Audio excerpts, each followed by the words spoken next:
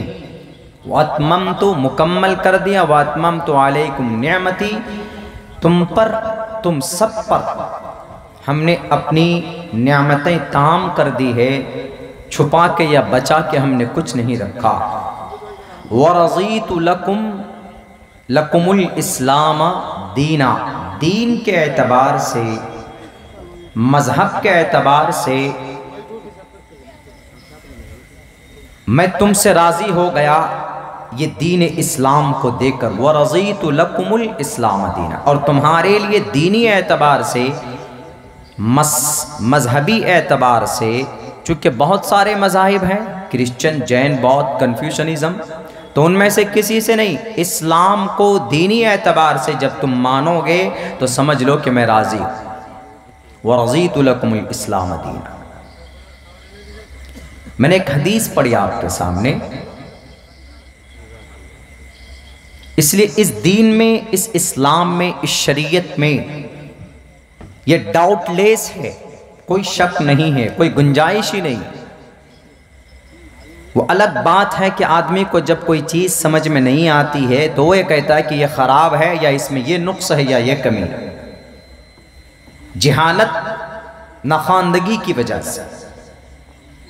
لیکن اللہ نے اس دین کو، اس شریعت کو ہر اعتبار سے اس کا ایک نظام بنایا۔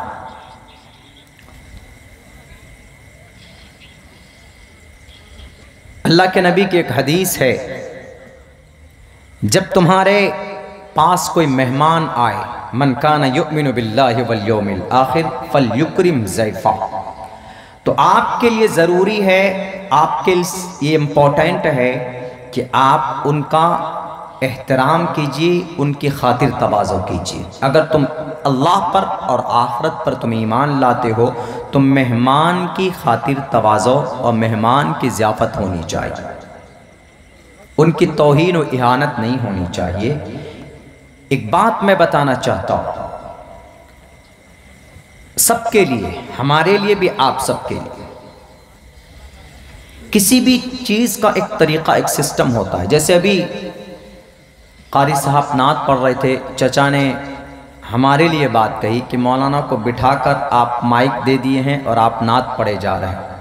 ان کی ہمارے تئیں محبت ہے، لیکن ہماری اس محبت میں ان کی توہین ہو رہی تھی کہ آپ بیٹھیے، مولانا کو مائک دے دیے ہیں، آپ نعت پڑھ رہے ہیں۔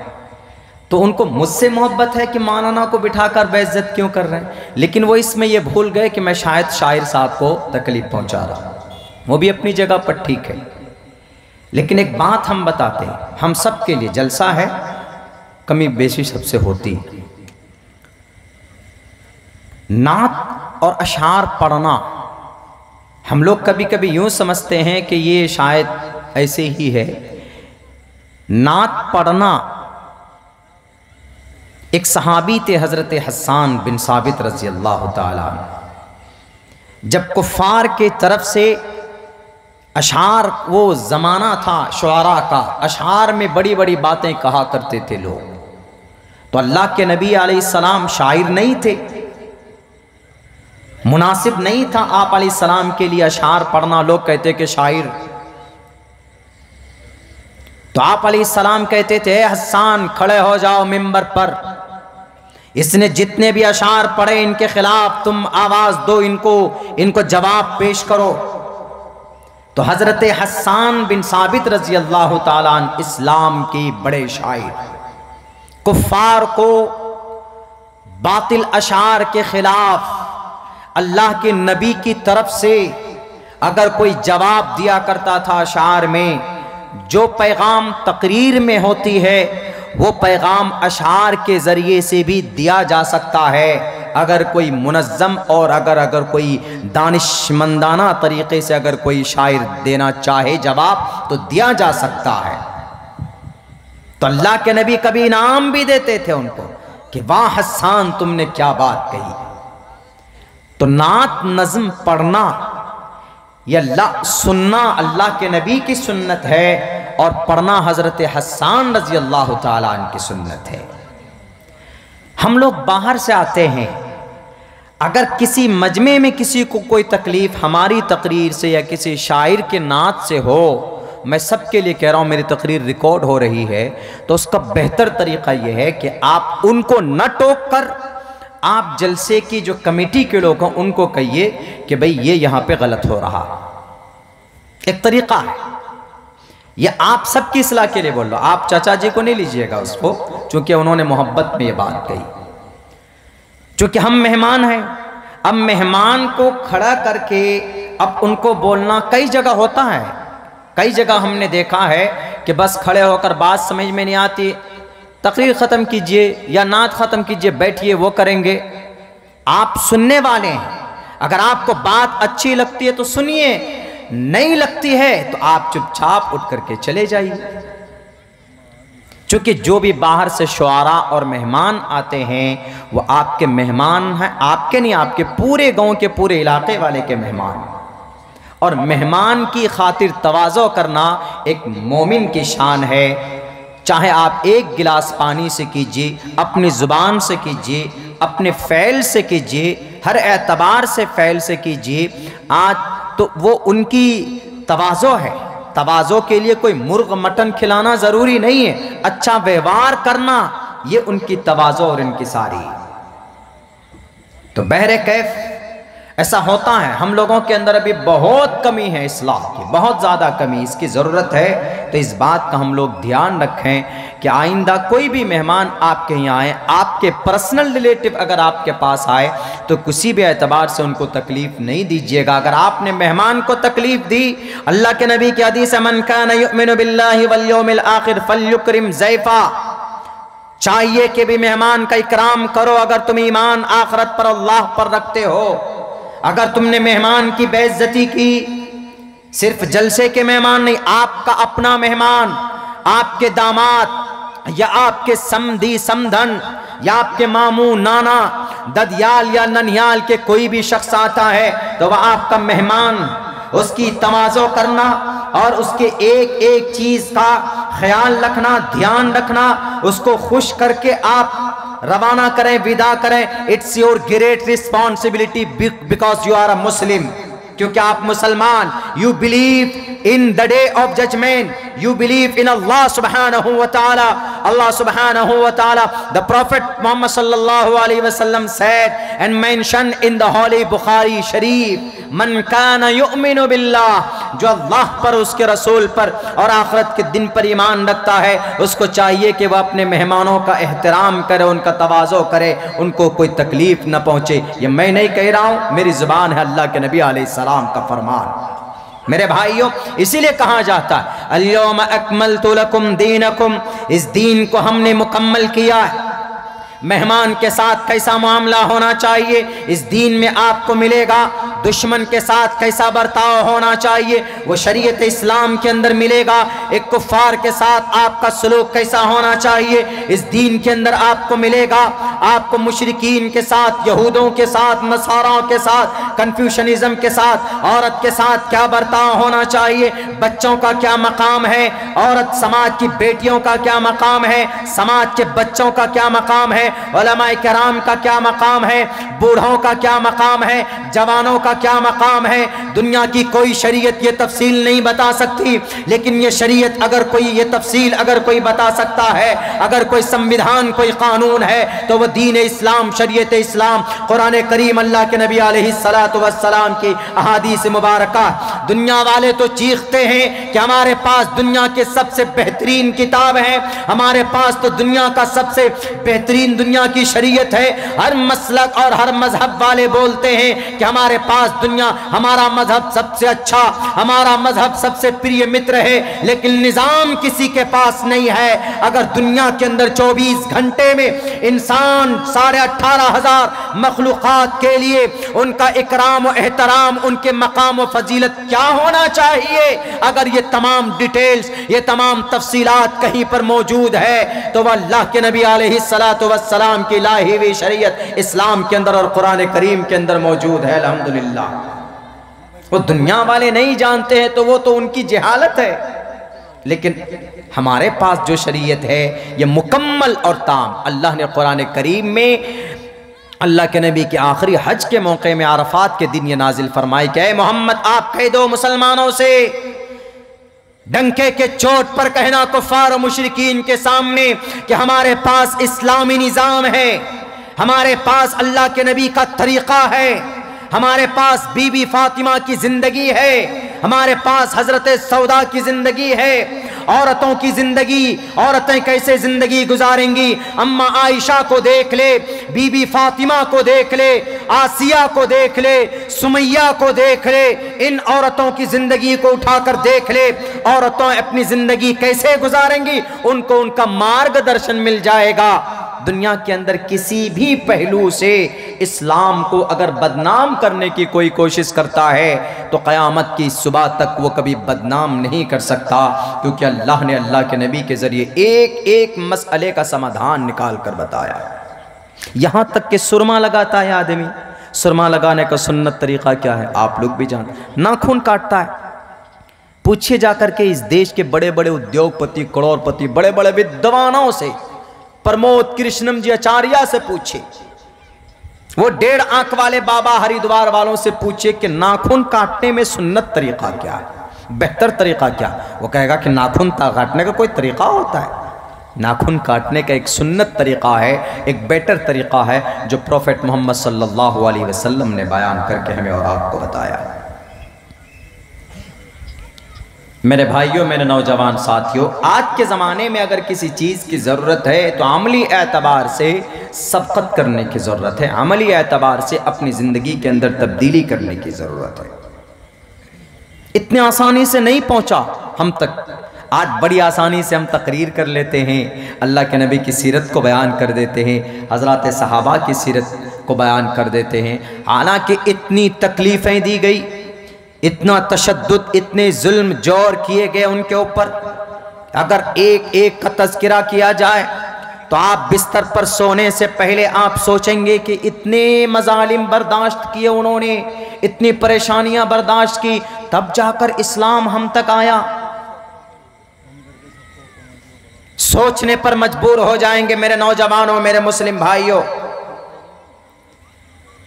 میں دل سے آپ کو بات کہہ رہا ہوں کہ آج ہمارے بڑی تعداد میں ہم ہیں، اس کے باوجود بھی ہم لوگ پانی کے بلبلے کے طرح، کوئی اہمیت اور حیثیت نہیں رہ گئی ہے، نہ تو ہمارے بڑی تعداد کے اور نہ ہمارے افعال اور اعمال کی، کیونکہ ہم اندر سے کھوکھلے، اندر سے طاقت نہیں ہے ہمارے اندر.